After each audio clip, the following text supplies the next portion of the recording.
welcome to VOP Business Show. I'm Joy Adesewa Iramuseli.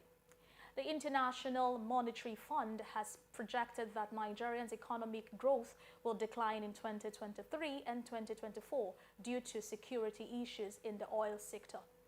IMF stated that the country's economy would grow at 3.2% in 2023 before declining to 3.0% in 2024.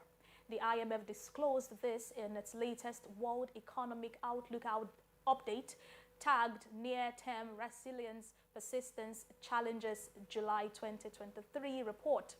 According to the report, Nigeria's growth is below projections for the Sub-Saharan African region, which is expected to grow by 3.5% in 2023 and 4.1% in 2024.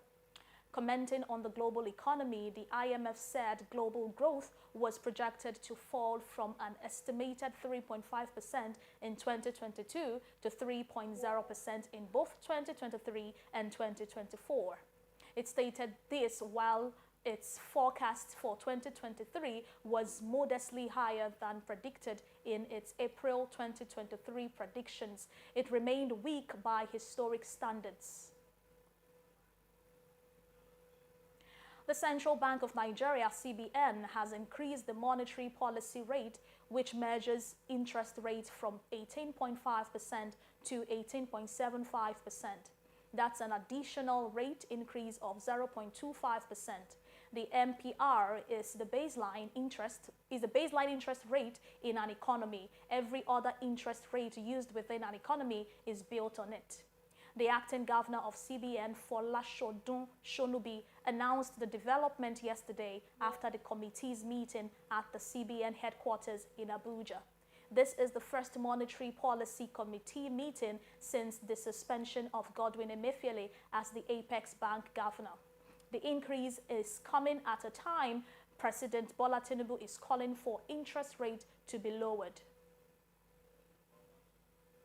The Nigerian Civil Aviation Authority, NCAA, has disclosed that the airline involved in the recent contaminated aviation fuel were cooperating with the investigation. The NCAA suspended all the Boeing B737 aircraft in the fleet of Max Air because of contaminated fuel found in them.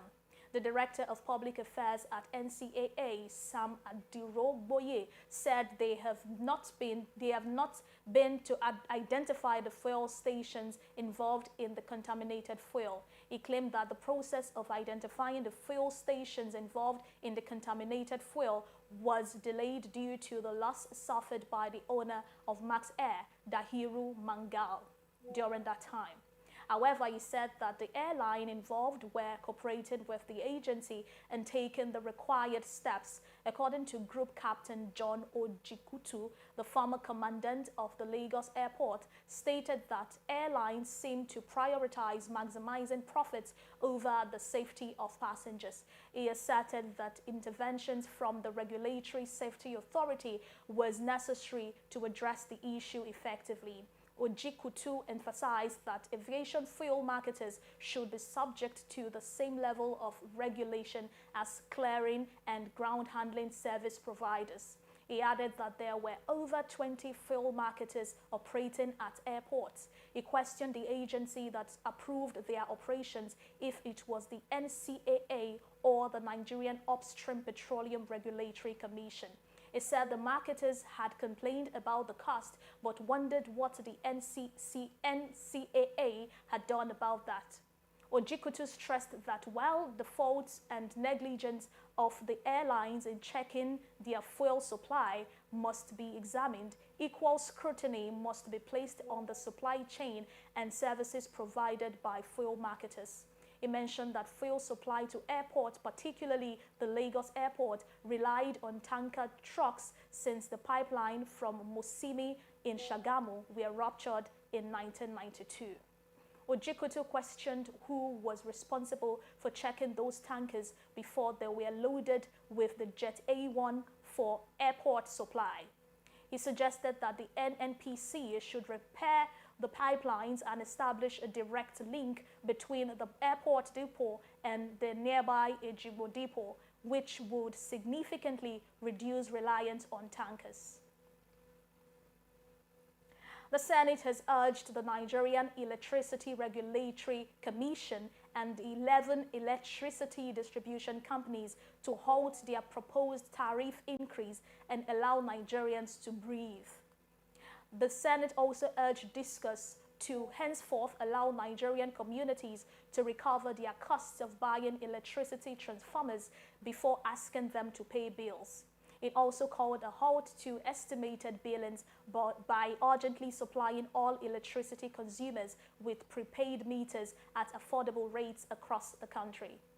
This and other resolutions out of the Red Chambers followed its consideration of a motion moved by Senator Yunus Abiodun Akintunde at the plenary. Senator Ekpenyong Asukwa, Jimmy Carter David, Ibalibo Harry Banibo, and Abamoro in their contributions supported the motion. The Central Bank of Nigeria, CBN, says plans to gradually phase out the old 200 and 500 and 1,000 naira notes are ongoing as new notes are still being issued. Folashodun Shonubi, acting governor of the Apex Bank, spoke yesterday after the Monetary Policy Committee meeting at the CBN headquarters in Abuja, providing updates on the demonetization policy. Shonubi said the old notes would slow and over time be replaced. He noted that the old notes were being exchanged for the new ones, whether it was being requested by the commercial bank. Days after the management of the Nigerian Port Authority (NPA) and the Lagos State government commenced the clearing of shanties along the port access roads, the NPA has said there is an increasing extortion along the access roads of the Lagos and Tinkan Island port complexes. This was contained in a statement by NPA. The authority had between July 16th and 18th to get rid of the port corridor of shanties and illegal structures which harbored criminal elements that perpetrated this act of extortion. The managing director of NPA, Muhammad Bello Koko, during the clearing of the shanties, lamented that these acts of extortion and allied illegalities are injurious to trade facilities. In the statement, the NPA boss vowed to deal with any staff member involved in the extortion. The statement added that Bello Koko had whilst receiving the Lagos State Commissioner of Police, Mr. Idowu Owohunwa, earlier this month at the NPA headquarters, enlisted the support of the police in tackling the extortion menace. And that's it on VOP Business Show on VOP TV. We would like for you to subscribe and engage us on YouTube. It is Voice of the People TV, and on other social media channels at VOP TV Live. I'm Joy Adesuwa Ramoseli. Thanks for watching.